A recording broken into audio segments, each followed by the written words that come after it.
Well, the trout took the second dropper. And so, for the first time ever, I'm trying to land this thing on a 150-year-old drop.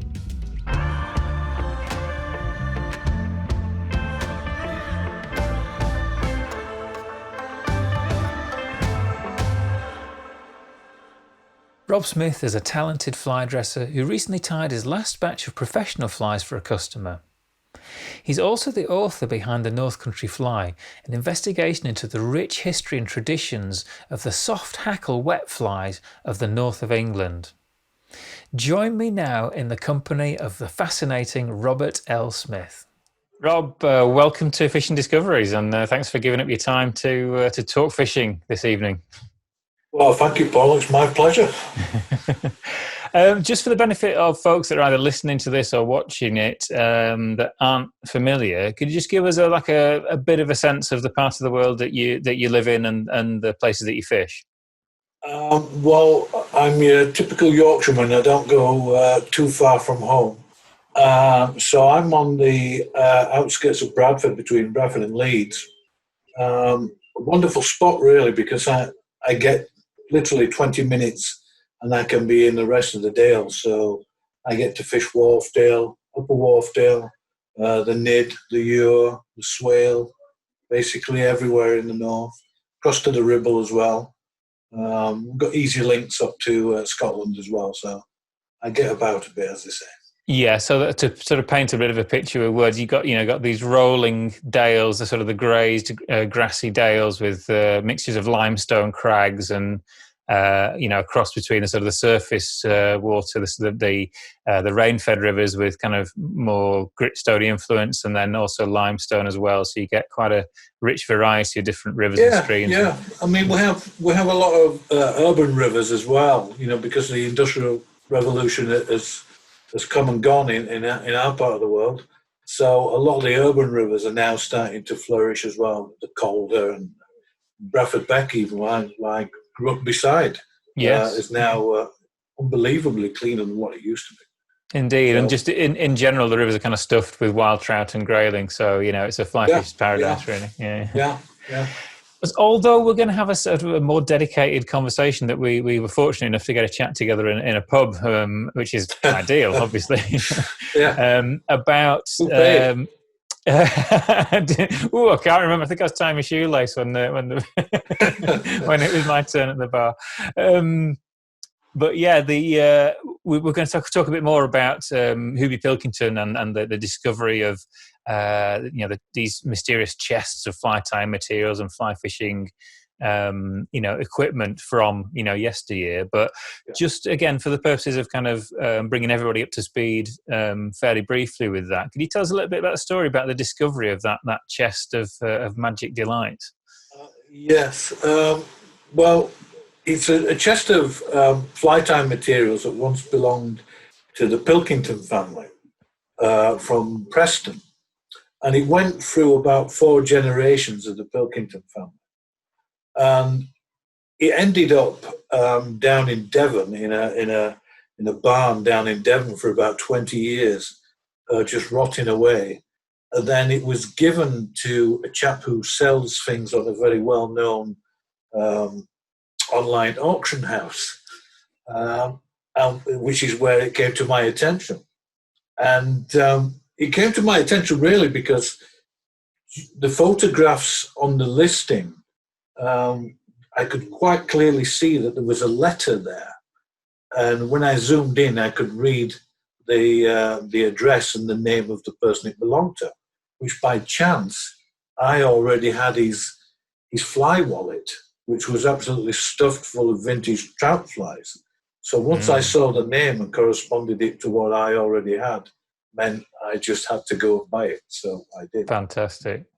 That's amazing. I mean, you can say it's a stroke of luck, but it comes up a few times in these conversations that it seems to be just the circles and the things that you get obsessed with and the circles you put yourself into. These opportunities come your way if you're sufficiently interested in the subject that you kind of get. I used to think it was serendipity, but then someone said, no, it's because you now know what to look for. And I thought, yeah, that's on the money, is it? I my eyes. have tuned in a lot better to the stuff that I'm interested in. Whereas before, I'd just buy any old stuff. But now I know what I'm buying. Now I know what I'm looking for. Well, when we had the great good fortune of kind of poring over the contents of that chest when we got together, one of the things that struck me is there's quite a quantity of horsehair lines within that, obviously day-to-day fishing and fly tying apparel.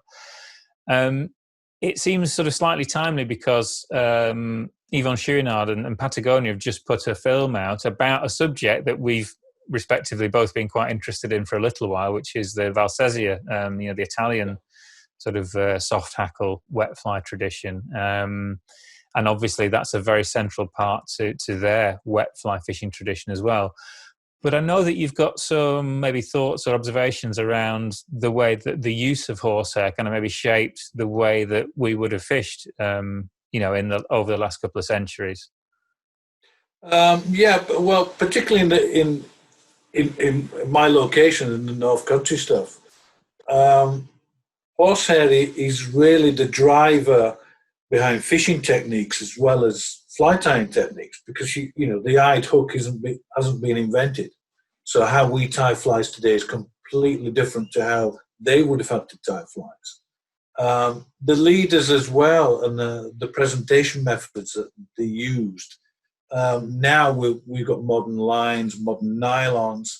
We've drifted quite a far way away from, what these guys were doing.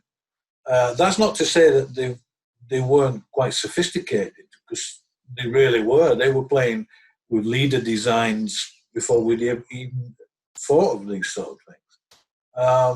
And the process of actually furling a leader out of horsehair, as you know yourself, is a pretty complicated business to go into. So they were smart.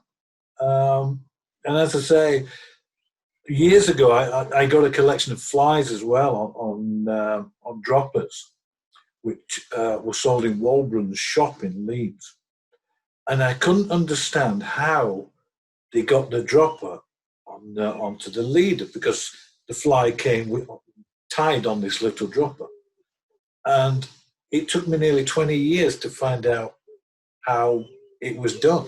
And it wasn't until I found the Pilkington collection with all these leaders pre-made up that the penny finally dropped of how they were going to put them into the leader themselves, how they connect the droppers to the leaders. So that was kind of a Rosetta Stone moment when I found this quantity of horsehair leaders in the box. Absolutely, and it is. I mean, I've had a go with it myself. Following on from your findings of how this all worked, and it is almost, it's a bit of an article of faith when you insert that dropper into the Yes. Yeah. And then could you just outline very briefly how the mechanics of it work with the little stopper knot and. Yeah, well, it's basically 2 half-hitch knots on the leader. And they kind of pull against each other.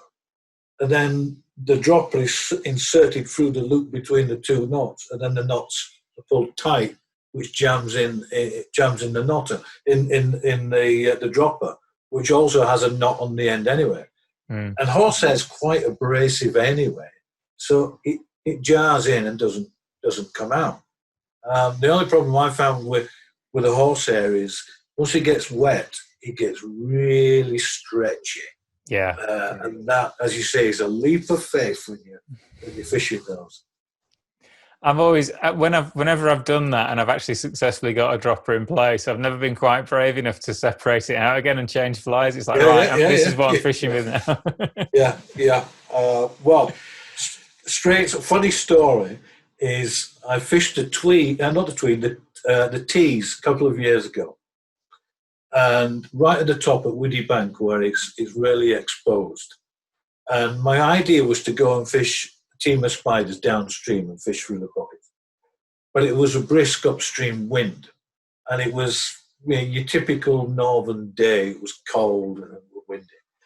And so the only way I could really effectively fish was to fish upstream. But there was obviously it was cold. There was nothing hatching, and if you're fishing spiders upstream, you really need a hatch situation going on.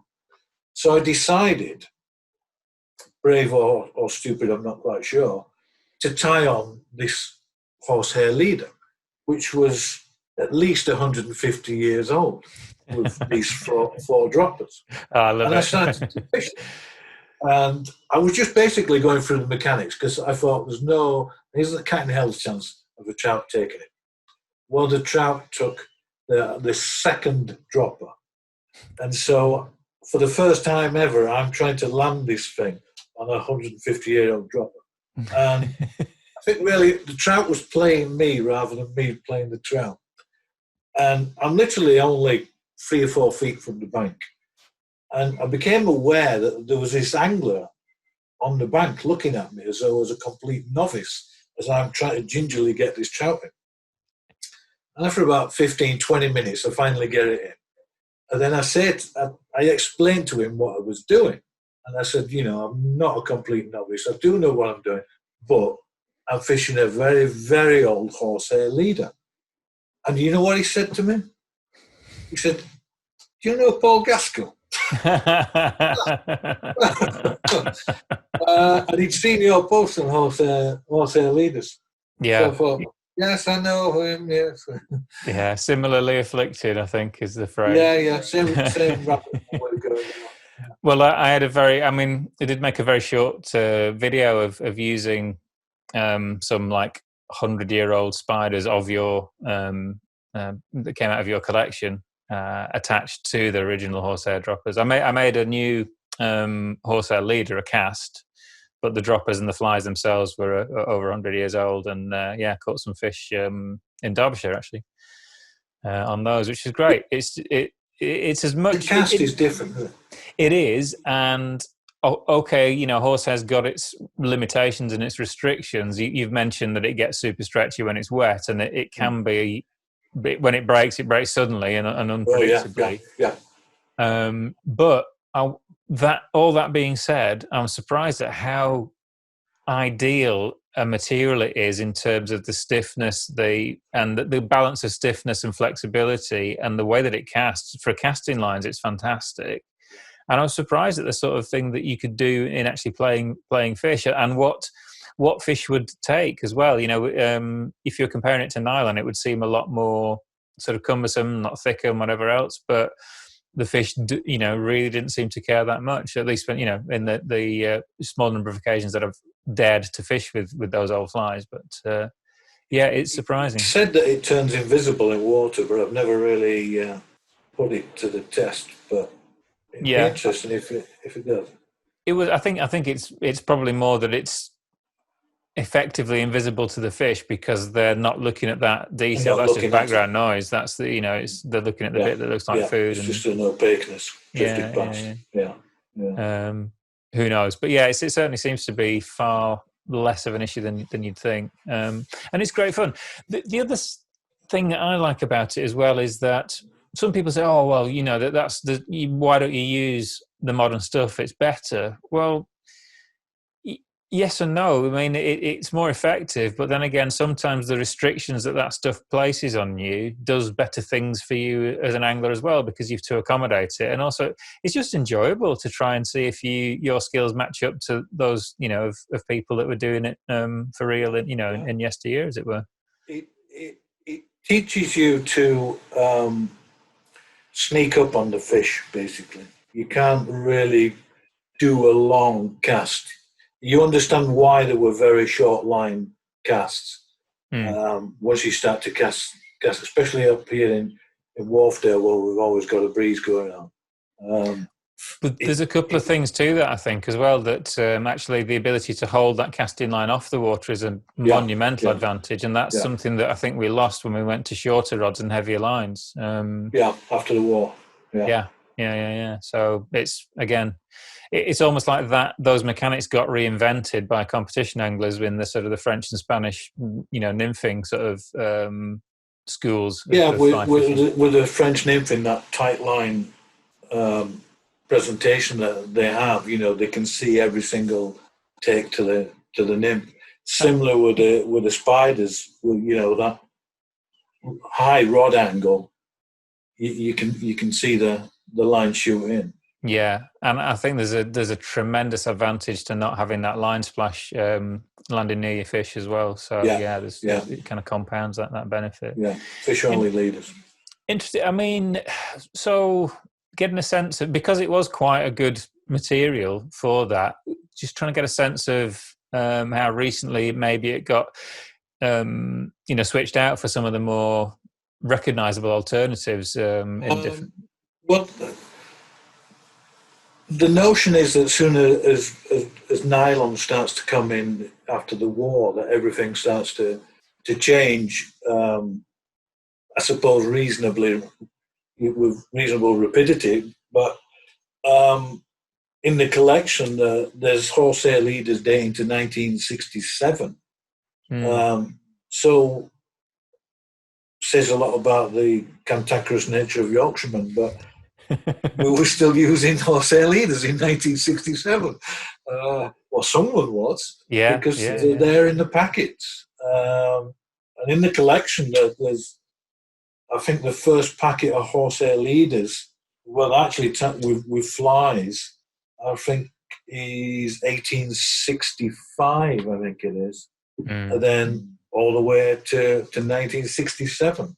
So that's over a century of one family using horsehair leaders.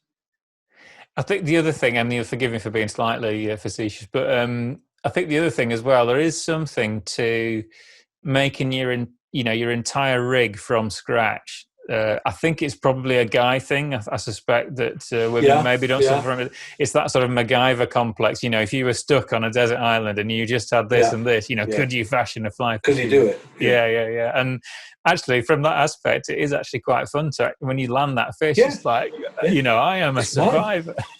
Yeah. I mean, I make my own leaders anyway.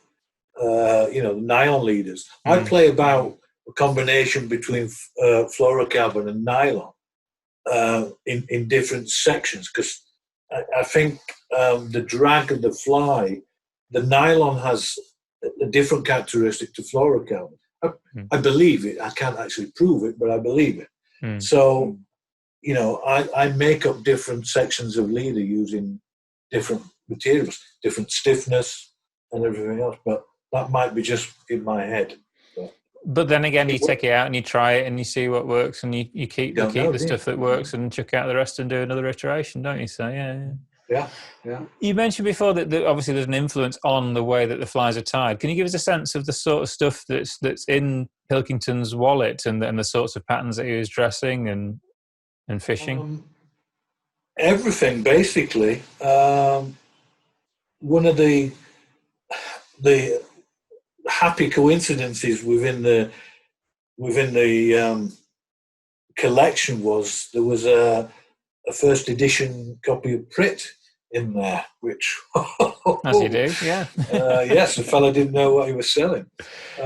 So all the Pritt patterns are in there. All the traditional Yorkshire patterns are in there. Your water hen blowers, brown owls, partridge and orange, snipe and purples. They're all pretty well healthily populated within the. I think I counted there was 7,000 flies within the all dressed to horsehair. And there was, in the chest itself that matched with that collection, there was quite a collection of silks as well that presumably went into those flies. Yeah. Not just Purcells. There were local silks. Belbusk Silk Company in Leeds, Lister Silks from Bradford. There was some Maskell Mitchell silks. Mitchell took over Walburn's shop when Walburn died in Leeds when he drowned. He drowned in the River Ure. So some years later, Mitchell took over, and then he was supplying his own silks. They were actually Lister silks from Manningham. Which he re-spooled onto his own bobbins. I've long had this debate of whether the patterns were traditionally tied with Purcell silk, and I don't think they were. we Yorkshiremen are too tight to go down to Devon to Bosnia. That's fantastic. It's interesting you mentioned Waldron has cropped up a couple of times just as we've been talking now. I was chatting to John Shaner, our mutual friend, and he Waldron again cropped up when we were talking there.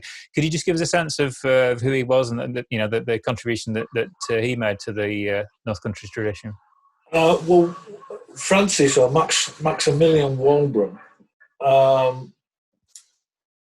he owned a tackle shop in Leeds, but he was also a bit of a bon voyeur as well. He used to do magic lantern tours around fishing clubs and associations, talking about his fishing. So he was also a bit of a self-promoter as well. Wrote probably some of the best angling books you could get. Waldron's Book of the Grayling is a superb book. And he was a damn good angler. Everyone who ever came into contact with him said he was a good angler. It appears he didn't take advice very well, because on the day he was told to not wade in the River Ure at Massam in a flood, he decided to ignore the good advice and properly drowned. In proper Yorkshire fashion. Yes, a proper Yorkshireman, yes. And then his shop was obviously taken over, and Maskell Mitchell took over, the Mitchell family. Now, Hartfield Edmonds, famous for co-author of Brook and River Trouting, he recounted in the 1950s that he was taught how to tie flies by a railwayman on the Great Western Railway or Great Northern Railway. And as luck would have it, Maskell Mitchell was a signalman on the Great Northern Railway. So did Mitchell teach Hartfield Edmonds to tie flies? We don't know. Maybe. Fascinating stuff. I mean, the patterns do cross-pollinate, but it's hard to say. It is, but there is that kind of really complex web of all those interactions that it's never a simple pattern, and there's plenty of those sort of potential chance encounters and the way that sort of shapes things. I mean, I suppose John Shane has already spoke to you about how his collection got over to America. Yeah, well, at least in part, we talked mainly about Vince Marinaro's framed collection, but we did touch on the Swarbrick manuscript and some other things as well. But how it gets there is bizarre to say the least. Yeah. And I was thinking about you mentioned Zane Grey and sort of potential chance meetings with other North Country characters and contributors. Zane Grey apparently fished some of the waters of the Manchester Anglers Association.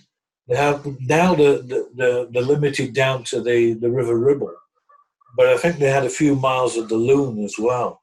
And Zane Grey apparently fished there, and he had, I think there was a jumbo sale of books in Settle, and the books belonged to a chap called Nat Hunt, who was a river keeper for the Manchester Anglers, and they were all editions of Zane Grey dedicated to Nat Hunt, signed by Zane Grey. So how has Zane Grey met Nat Hunt unless he was fishing the Manchester Anglers waters?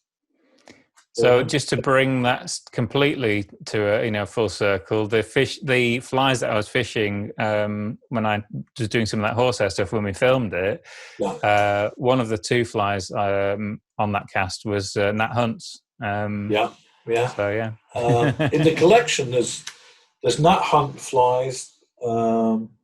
There's Willie Whittaker's flies, James Whittaker's flies. Now James Whittaker was known as the Duke's fisherman. He was one of the first river keepers on the Bolton Abbey estates. He was the founder of the Burnsall Angling Club. Very famous fisher. We've now obviously forgotten him, but in his day, he was very famous. So the flies by him are in there.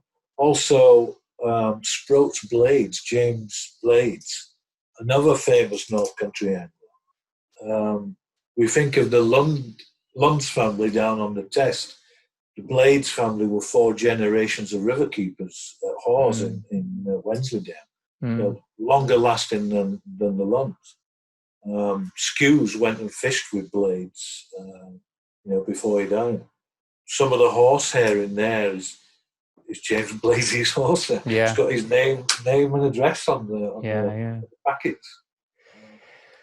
So, and again, this is perhaps painful to mention, but if circumstances had been as expected and we hadn't had to suffer the global pandemic that swept through here and as everywhere else, we should have been very recently spending time with John Shane and yourself and many other soft hackle aficionados and fans fishing on your lovely waters at the soft hackle convention or spiders convention. What can you just outline how that might go ahead in the future? Because I'm damned if we're going to just let that lie. No, because I've got all your money. Well, there's that as well. Well, basically, we have this, as you know, we've got this Facebook group of all us spider and soft hackle nutters, basically. And I put out the idea, maybe it would be good for us all to meet up. Now, innocently, I thought, well, it'll be all the British guys.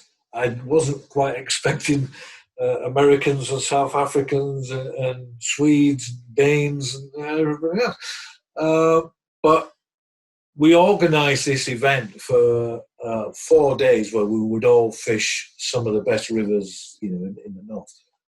I'm biased because of the Yorkshire. So we'd fish the Yorkshire Dales rivers, and we'd have a few talks in the evening, and 1 or 2 light libations as well. Unfortunately, as you say, the COVID thing has kind of derailed us a little bit, but we will do it again. We will do it next year. It's going ahead. Then hopefully we'll take it on the road and maybe go to the States. Yeah, well, I certainly hope to be able to, cover that and do some great footage and get some of the conversations, the chat, and the atmosphere from that, as well as obviously some of the fishing and the flies and fly tying, inevitable. Yeah, it's good because we've got a good spread of international anglers coming with various degrees of experience, but everybody's heart's in the same place. Yeah. Which is going to make it fun. Sadly, we've lost Paul Lawrence recently. Indeed, very recently. That's a bad loss. Yeah. But we'll do him proud. Absolutely. Well, I look forward to that particular Phoenix rising from the flames and getting back out there and as I say, really documenting that as best we can for everybody to get a sense of it, because obviously, there's the kind of the passionate nutters, as you say, that already know why it's brilliant. But I think sharing some of that would definitely, anybody that's interested in the aesthetics and the history and the enjoyment of fly fishing will get a ton out of that event. Well, we all have a different take on it, so it's good to exchange people's different ideas and 'cause nothing's static, everything's fluid. So it would be good. Absolutely. And again, this might be an impertinent question, but I know that you happen to be working, diligently on a new book for the future. Is there a sort of a timeline for that, or is that the the deadly question? The hardest thing for me is probably letting go a bit, because I'm a bit of a control fanatic. So, but I'm hoping if my photographic skills can be polished, I might get it done by the end of the year. It's going to be completely different to the first one. Cool. I'm looking forward to seeing what comes out. I mean, there's a copy of your first book sitting behind me as I speak right now. So you've got at least one customer sat at this side of the interview. You'll do me. I'll take the money off you. Fantastic. So yeah, I really look forward to that.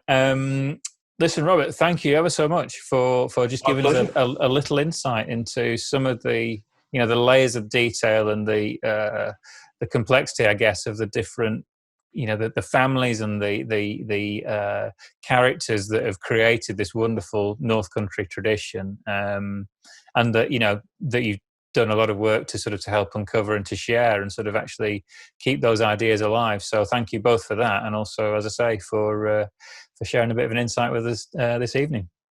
Not a problem. I must say one thing though. Even though I am a Yorkshireman and everyone kind of thinks that North Country Spiders come from Yorkshire, I think it's important to say that the other northern counties also play a part. As you're a Lancastrian, I'll give you. They'll allow it. I think they've taken my Lancastrian passport off me these days, because I think I've lived longer in Yorkshire now since. Oh well. So I don't belong in either, really. But there you go. But yes, I think that's again, for people outside the area, they probably won't realise what a significant statement or gesture that is, because you don't often hear it. Well, no, the battle lines drawn. Yeah, but the patterns are ubiquitous across the whole of the north, you see. So yeah, it's wrong for us to claim them. We have our little part of it, but I think it's interesting to look at similarities, differences, and whatever, and look at the different branches of different things and realise it's part of that, that whole. But both the similarities and the differences are equally interesting. It's the same when you start looking at continental Europe and a lot of their traditions, and whatever direction the influences travel in is very difficult to say, but you can sort of see these ideas and the patterns and the not only fly patterns but patterns of how things are fished and created. It could be that people are just coming to the same answer to the same questions. Yeah, it's sort of like a convergent evolution. Yeah. Absolutely. Well, again, just another little gem to leave it on. But I look forward to getting out and doing some proper fishing, and we'll chat more certainly on the riverbank with rod and line, and hopefully some fish in attendance as well. But for now, just thanks ever so much. We'll social distance on the river.